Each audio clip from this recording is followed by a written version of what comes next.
டெல்லியில் கடந்த ஒரு மாதத்திற்கு மேலாக கரப்பான்பூச்சி ஜனதா கட்சியினர் போராட்டத்தை முன்னெடுத்திருக்கிறார்கள். நீட் வினாத்தாள் கசிவு மற்றும் கல்வித்துறையில் ஏற்பட்ட தோல்விக்கு பொறுப்பேற்று மத்திய கல்வித்துறை அமைச்சர் தர்மேந்திர பிரதான் பதவி விலக வேண்டும் என்ற பிரதான கோரிக்கையை அவர்கள் முன்வைத்து உண்ணாவிரத போராட்டத்தையும் அறவழி போராட்டத்தையும் அவர்கள் முன்னெடுத்திருக்கக்கூடிய நிலையில் மத்திய அரசு அவர்களுடனான பேச்சுவார்த்தைக்கு அழைப்பு விடுத்திருக்கிறது. இந்த நிலையில் தர்மேந்திர பிரதான் ஏன் பதவி விலகாததுக்கான காரணங்கள் என்ன என்ற கேள்வியும் எழுந்திருக்கிறது. இது குறித்து நம்முடைய செய்தியாளர் ராஜேஷ் விவரங்களை வழங்க நாம் கேட்கலாம். ராஜேஷ், கிட்டத்தட்ட ஒரு மாசத்து ஆக போகிறது. டெல்லியில ஜந்தர் மந்தர்ல கரப்பான்பூச்சி ஜனதா கட்சியுடைய போராட்டம் தொடங்கி அறவழியில போராட்டம் நடத்துறாங்க, உண்ணாவிரத போராட்டத்தை மேற்கொள்கிறாங்க. இந்த மாதிரி நிறைய போராட்டங்கள் முன்னெடுக்கிறாங்க. 3 முக்கியமான விஷயங்களை குறிப்பிட்டு அவர்கள் இந்த போராட்டத்தை முன்னெடுத்திருக்கிறாங்க. முதல்ல மத்திய கல்வி அமைச்சர் பதவி விலக வேண்டும், அதுக்கு கல்வித்துறையில் ஏற்பட்ட தோல்விக்கு பொறுப்பேற்று பதவி விலக வேண்டும், நீட் மரணத்திற்கு அந்த குழந்தைகள் இருந்திருக்கிறாங்களே அவர்களுக்கு இழப்பீடு கொடுக்கணும் அப்படிங்கிற ஒரு கோரிக்கை முன்வைத்திருக்கிறாங்க. இப்படி பல கோரிக்கைகளை அவர்கள் முன்வைத்து போராட்டத்தை முன்னெடுத்திருக்கக்கூடிய நிலையில மத்திய கல்வித்துறை அமைச்சர் பதவி விலகாதது ஏன் என்ற கேள்வி எழுந்திருக்கு. இது பற்றிய இப்போ இருக்கக்கூடிய தகவல்கள் என்ன ராஜேஷ்? ஷாம், வணக்கம். டெல்லியில் கடந்த 20 நாட்களுக்கும் மேலாக மிக தீவிரமான போராட்டங்கள் நடைபெற்று கொண்டிருக்கிறது. இந்த போராட்டத்தினுடைய அந்த ஒற்றை நோக்கம் அல்லது என்ன செய்தால் இந்த போராட்டம் நிறைவடையும் என்றால், மத்திய கல்வித்துறை அமைச்சர் தர்மேந்திர பிரதான் அவர் அந்த பதவியிலிருந்து விலக வேண்டும் என்பதுதான் இவர்களுடைய பிரதான கோரிக்கையாக இருக்கிறது. பிரதான் விலகிவிட்டால் இந்த போராட்டம் முடிவுக்கு வந்துவிடும் என்பதுதான் இவர்கள் வைக்கக்கூடிய கோரிக்கை. காரணம் என்னவென்றால், மத்திய கல்வித்துறை அமைச்சகத்தின் கீழ் செயல்படக்கூடிய NTA நேஷனல் டெஸ்டிங் ஏஜென்சி என்று சொல்லக்கூடிய அமைப்பு தான் நீட் தேர்வுகளை நடத்தி கொண்டிருக்கிறது. இந்த நீட் தேர்வில் ஏராளமான குளறுபடிகள் நடைபெற்றுக் கொண்டிருக்கிறது. 2024 ஒரே ஆண்டில் 67 பேர் 720க்கு 720 மதிப்பெண்கள் எடுத்தார்கள். கடந்த 2025 பல இடங்களில் வினாத்தாள் கசிவு உள்ளிட்ட பல விஷயங்கள் நடைபெற்றது. மீண்டும் 2026 தேர்வையே ரத்து செய்யக்கூடிய அளவுக்கு முறைகேடுகள் நடைபெற்றிருக்கிறது. இப்படி ஒவ்வொரு ஆண்டும் நீட் தேர்வில் குளறுபடிகள் நடைபெற்று கொண்டே இருக்கும். நீங்கள் அதை கண்டும் காணாமல் கடந்து செல்வீர்கள் என்றால், இந்தியாவில் சுமார் 25 லட்சம் மாணவர்கள் இந்த நீட் தேர்வினை எழுதுகிறார்கள். அப்படியானால் இந்த 25 லட்சம் மாணவர்களுடைய இந்த எதிர்காலம் என்ன ஆவது? நீங்கள் எதற்காக நீட் தேர்வை கொண்டு வந்தீர்கள்? சரியான தரமான மாணவர்களை மருத்துவத்துறைக்கு தேர்வு செய்ய வேண்டும், நேர்மையான முறையில் இருக்க வேண்டும் என்ற அடிப்படையில் தான் இந்த நுழைவுத் தேர்வையை கொண்டு வந்தீர்கள். ஆனால் இந்த நுழைவுத் தேர்விலே இவ்வளவு ஓட்டைகள் இருக்கும்போது அந்த தேர்வை நாங்கள் எப்படி ஏற்க முடியும்? எனவே வெளிப்படையான நேர்மையான தேர்வு அணுகுமுறை என்பது எங்களுக்கு வேண்டும். இதுவரை நடந்த தவறுகளுக்கு பொறுப்பேற்று மத்திய கல்வித்துறை அமைச்சர் தர்மேந்திர பிரதான் உடனே பதவி விலக வேண்டும். இதில் எந்த விதமான சமரசமும் இல்லை என்று காக்ரோச் ஜனதா பார்ட்டி உள்ளிட்ட பல்வேறு கட்சிகள் இறங்கி போராட்டத்திலே ஈடுபட்டு கொண்டிருக்கிறார்கள். ஆனால் மத்திய அரசு என்ன நடந்தாலும் சரி, எத்தனை தடியடி நடத்தினாலும் சரி, நாங்கள் எங்களுடைய அமைச்சரை விட்டுக் கொடுக்க மாட்டோம், ஸ்டெப் டவுன் என்பது கிடையவே கிடையாது என்று மத்திய பாஜக அரசு தெரிவித்துவிட்டது. ஏன் கல்வித்துறை அமைச்சர் தர்மேந்திர பிரதானை அவர்கள் அமைச்சரவையிலிருந்து நீக்க மறுக்கிறார்கள் என்று நாம் பார்க்கும்போது இதற்கு ஒரு பெரிய வரலாற்று தொடர்பே இருக்கிறது. பாஜகவை பொறுத்தவரையில் இது போன்று வெவ்வேறு காலகட்டங்களில் வெவ்வேறு பிரச்சனைகள் எழுந்திருக்கின்றது. விவசாயிகள் பிரச்சனை, வேலை திண்டாட்டம், இளைஞர்கள் சம்பந்தப்பட்ட பிரச்சனை, பெண்கள் சம்பந்தப்பட்ட பிரச்சனை என்று பலவிதமான பிரச்சனைகள் வெவ்வேறு காலகட்டங்களில் நடைபெற்றிருக்கிறது. அப்படி எந்த போராட்டங்கள், பெரிய போராட்டங்கள், நாடு தழுவிய பெரிய தொடர் முழக்கங்கள் எழுந்த போதும் கூட அவர்கள் தங்களுடைய அமைச்சரவையிலிருந்து இந்த போராட்டத்தின் காரணமாக அவர்களை நீக்கியதாக வரலாறே இல்லை என்பதுதான் நம்முடைய அந்த வரலாற்றிலே இருக்கக்கூடிய பதிவாக இருக்கின்றது. 2001 ஜார்ஜ் பெர்னாண்டஸ் ஆயுத பேரத்தில் முறைகேடு புகார் இருந்தது. அப்போது அவரை அமைச்சரவையிலிருந்து நீக்க வேண்டும் என்று புகார் தெரிவிக்கப்பட்டது. ஆனாலும் அவரை நீக்கவில்லை என்பதுதான் வரலாறாக இருக்கின்றது. அது மட்டும் இல்லாமல் ஜூலை 2004 படுகொலை வழக்கிலே அவர் அமைச்சரவையிலிருந்து நீக்க வேண்டும் என்றும் சொல்லியிருந்தார்கள். ஆனால் செய்யவில்லை. அதே போல IPL 2010 இந்த ஆரம்பித்த போது கொச்சி ஏலத்தில் எடுத்ததில் அதில் முறைகேடு இருக்கிறது, பல கோடி ரூபாய் கைமாறி இருக்கிறது என்று சொல்லி சசி தரூர் நீக்கப்பட வேண்டும் என்று காங்கிரஸ் ஆட்சி காலத்திலே சொல்லப்பட்டது.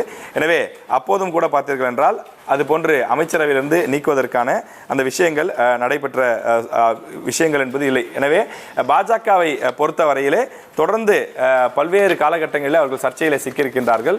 அதாவது 2015 2014 பாஜக ஆட்சிக்கு வந்தது. அதன் பிறகு பல இடங்களில் இது போன்று சர்ச்சைகள் சிக்கியிருக்கின்றது. 2015 சுஷ்மா ஸ்வராஜ் லலித் மோடி இங்கிருந்து தப்பித்து வெளிநாடு செல்வதற்கு அவர் உதவினார் என்று அவர் மீது குற்றச்சாட்டுகள் வைக்கப்பட்டது. அவர் உடனே பதவி விலக வேண்டும் என்றும் கோரிக்கைகள் முன்வைக்கப்பட்டது. ஆனால் பாஜக அரசாங்கம் அவரை அமைச்சரவையிலிருந்து நீக்க மறுத்துவிட்டது. அதே போல ரஃபேல் ஊழல் விவகாரம் சம்பந்தமாக நிர்மலா சீதாராமன் பதவி விலக வேண்டும் என 2017-18 காலகட்டத்திலே வலியுறுத்தப்பட்டது. ஆனாலும் அதை பாஜக அரசு ஏற்கவில்லை. அதே போல பெண் பத்திரிகையாளர் பாலியல் துன்புறுத்தல் புகார்கள் முன்வைக்கப்பட்டது. குறிப்பாக கோவிட் காலகட்டத்திலே அந்த விஷயங்களை சரியாக கையாள தவறியதாக கூறி ஹர்ஷவர்தன் அப்போதைய சுகாதாரத்துறை அமைச்சராக இருந்தார். அவர் பதவி விலக வேண்டும் என்று வலியுறுத்தப்பட்டது. நாடு முழுவதும் கடுமையான எதிர்ப்பலைகள் இருந்தது. ஆனாலும் மத்திய பாஜக அரசு செவிசாய்க்கவில்லை. அதே போல இந்த கொரோனா காலகட்டத்திலே நாடு முழுவதும் இருக்கக்கூடிய புலம்பெயர்ந்த தொழிலாளர்கள் பீகார், உத்தரப்பிரதேசம், ஜார்க்கண்ட் உள்ளிட்ட பல்வேறு இடங்களிலிருந்து புலம்பெயர்ந்து பணியாற்றக்கூடியவர்கள் அவர்கள் தங்களுடைய சொந்த மாநிலத்திற்கு சொந்த கிராமங்களுக்கு திரும்புவதற்கு உரிய போக்குவரத்து வசதி ஏற்பாடு செய்து கொடுக்கவில்லை என்று புலம்பெயர் தொழிலாளர்கள் நூற்றுக்கணக்கான கிலோமீட்டரை நடந்தே சென்று அவர்கள் செல்லக்கூடிய ஒரு சூழல் இருந்தது. எனவே இந்த விஷயத்தை சரியாக கையாளவில்லை என்று சந்தோஷ்குமார் கங்வார் அவர் பதவி விலக வேண்டும் என்று 2021 வலியுறுத்தப்பட்டது. அப்போதும் அவர்கள் செவிசாய்க்கவில்லை. அது மட்டும் இல்லாமல் பெகாசஸ் ஒட்டுக்கேட்பு விவகாரம் 2021 ரவிசங்கர் பிரசாத் இருந்தார். அவர் மீது குற்றச்சாட்டுகள் அடுக்கப்பட்டது. பல ஆதாரங்கள் வெளியிடப்பட்டது. எதிர்க்கட்சிகள் ஒட்டுமொத்தமாக வெளியே வந்து முழங்கினார்கள். ஆனாலும் அந்த குற்றச்சாட்டுகள் பின்னாளில் நீர்த்து போனதை தவிர அவர் அந்த அமைச்சரவையிலிருந்து விடுவிக்கப்படவில்லை என்பதுதான் வரலாறாக இருக்கின்றது. அது மட்டும் இல்லாமல் ஒடிசா ரயில் விபத்து மிகப்பெரிய ஒரு கோர விபத்து. பல்வேறு தொழில்நுட்பங்கள் வளர்ந்துவிட்ட சூழலில் அத்தனை உயிர்களை அன்றைக்கு நாம் பலி கொடுத்தோம் 2023. எனவே அந்த துறையினுடைய அமைச்சராக இருக்கக்கூடிய அஸ்வினி வைஷ்ணவ் உடனடியாக பதவி விலக வேண்டும். ஏற்கனவே இது போன்ற ரயில் விபத்து சம்பவங்கள்லாம் நடைபெற்ற போது தாமாக முன்வந்து பதவி விலகிய அமைச்சர்கள் வரலாறுலாம் உண்டு. எனவே உங்களுடைய ஆட்சியின் கீழ் இப்படி நடைபெற்றிருக்கிறதே என்று மத்திய ரயில்வே துறை அமைச்சரை பதவி விலக காங்கிரஸ் உள்ளிட்ட எதிர்க்கட்சிகள் வலியுறுத்திய போது அவர் செவிசாய்க்கவில்லை. அவரும் பதவியிலிருந்து விலகவில்லை என்பதுதான் வரலாறாக இருக்கிறது. எனவே அதனைத் தொடர்ந்து தற்போது இந்த நீட் விவகாரத்தில் தர்மேந்திர பிரதான் பதவி விலக வேண்டும் என்று நாடு முழுவதும் பல்வேறு கட்சிகள் வலியுறுத்தி வருகிறார்கள். ஆனால் அதற்கு செவிசாய்க்க தயாராக இல்லை. காரணம் என்னவென்றால் இது போன்ற போராட்டங்கள் அவ்வப்போது வந்து கொண்டுதான் இருக்கும். வேலைவாய்ப்பு பிரச்சனை, இளைஞர்கள் பிரச்சனை, விவசாயிகள் சம்பந்தப்பட்ட பிரச்சனை அல்லது ஒரு சட்டத்திற்கு எதிராக சிறுபான்மையினர் போராடுவது என்று வெவ்வேறு காலகட்டங்களில் இது போன்ற பிரச்சனைகள் வந்து கொண்டுதான் இருக்கும். அப்போது இது போன்ற அழுத்தங்கள் வந்து கொண்டுதான் இருக்கும்.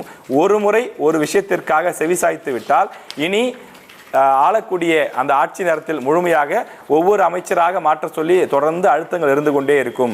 எனவே ஒரு ஆட்சி இதற்கெல்லாம் இறங்கி போகக்கூடாது என்ற அடிப்படையிலே பாஜக வலுவாக நிற்பதாக மற்ற கோரிக்கைகள் சொல்லுங்கள், செய்து கொடுக்கின்றோம். நீட் தேர்வு இனிமேல் எந்த விதமான குளறுபடிகளும் இல்லாமல் நடத்துவதற்கு நான் பொறுப்பேற்றுக் கொள்கிறேன் என்றெல்லாம் பிரதமர் மோடி வாக்குறுதி கொடுக்கிறாரே தவிர அமைச்சரை விடுவிப்பது என்ற அந்த பேச்சுக்கே இடமில்லை என்றுதான் சொல்கிறார்கள்.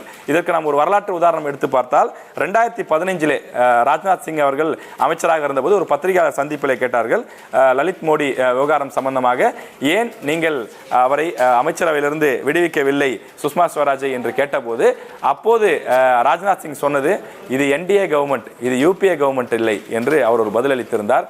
எனவே என்டிஏ கவர்மெண்டினுடைய அந்த ஸ்டைல் என்பது பொதுமக்களுடைய போராட்டமாக இருந்தால் நீங்கள் சொல்லுங்கள், அதில் இருக்கக்கூடிய குறைபாடுகளை களைவதற்கு நாங்கள் நடவடிக்கை எடுக்கிறோம். ஆனால் அமைச்சரவையிலிருந்து ஒருவரை விடுவிப்பதா வேண்டாமா என்பதை நாங்கள் தான் முடிவு செய்ய வேண்டும். பொதுமக்களுடைய போராட்டத்திற்காக நாங்கள் அப்படியெல்லாம் விடுவிக்க முடியாது என்று என்டிஏ தொடர்ச்சியாக அந்த ஃபார்முலாவை கையாண்டு கொண்டிருக்கிறார்கள். அது மட்டும் இல்லாமல் தர்மேந்திர பிரதானை பொறுத்தவரையிலே ஒடிசாவின் முகமாகவும் அதே போல பாஜகவினுடைய வெற்றிக்கான வியூகம் வகுக்கக்கூடியவராகவும் அவர் இருக்கின்றார். அது மட்டும் இல்லாமல் ஆரம்ப கட்டத்திலிருந்தே RSS பின்புலத்திலிருந்து வந்தவர்.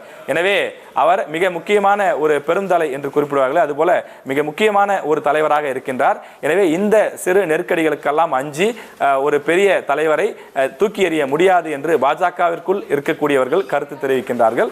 ஆனால் இதில் ஒரு சுவாரஸ்யமான பின்னணி என்னவென்றால் 1997 இதே தர்மேந்திர பிரதான் மாணவ இயக்கங்களில் அவர் இருந்தபோது அப்போது நுழைவுத் தேர்வுக்கு எதிராக போராடி இதே போன்று ஒடிசா மாநில அரசால், அப்போது வேறு அரசு இருந்தது, அவர்களிடம் தடியடி வாங்கியிருக்கின்றார். அன்றைக்கு நீட் தேர்வு அதாவது நுழைவுத் தேர்வு கூடாது என்று மாணவ அமைப்பாக இருந்த போராடிய தர்மேந்திர பிரதான் தான் இன்றைக்கு இத்தனை ஆண்டுகள் கழித்து, சுமார் 28 ஆண்டுகள் கழித்து இந்தியாவினுடைய கல்வித்துறை அமைச்சராக மாறி அவருக்கு கீழ் நீட் தேர்வு நடைபெறுகின்றது. அந்த நுழைவுத் தேர்விலே பல்வேறு முறைகேடுகள் நடைபெறுகிறது என்பது ஒரு வினோதமான ஒரு காலமாற்றமாக பதிவாகி இருக்கின்றது. போராட்டங்கள் வலுத்துக் கொண்டே இருக்கின்றது. என்ன செய்ய போகிறது மத்திய அரசு என்பதை பொறுத்திருந்தான் பார்க்க வேண்டும். கடந்த 20 நாட்களாக ஒற்றை கோரிக்கையை வலியுறுத்தி காக்ரோச் ஜனதா பார்ட்டி டெல்லி ஜந்தர் மந்தர்ல போராட்டத்தை முன்னெடுத்திருக்கிறாங்க. மத்திய கல்வி அமைச்சர் தர்மேந்திர பிரதான் பதவி விலக வேண்டும் என்பது அவர்களுடைய ஒற்றை கோரிக்கை. அவர் பதவி விலகுவாரா இல்லையா என்பதை நாம் பொறுத்திருந்து பார்க்கலாம். அதே நேரத்தில் மத்திய கல்வித்துறை அமைச்சர் மாற்றப்பட்டிருக்கிறாரு. மத்திய கல்வித்துறை செயலராக நரேஷ்பால் கங்குவார் மாற்றப்பட்டிருக்கக்கூடிய நிலையில் இன்றைய தினம் மத்திய அரசு போராட்டத்தில் பங்கேற்றவர்களோடு பேச்சுவார்த்தைக்கு அழைப்பு விடுத்திருக்கிறாங்க. பேச்சுவார்த்தையில் என்னென்ன முடிவுகள் ஏற்பட போகிறது என்பதை நாம் பொறுத்திருந்து பார்க்கலாம். தற்போதைய விவரங்களுக்கு நன்றி ராஜேஷ்.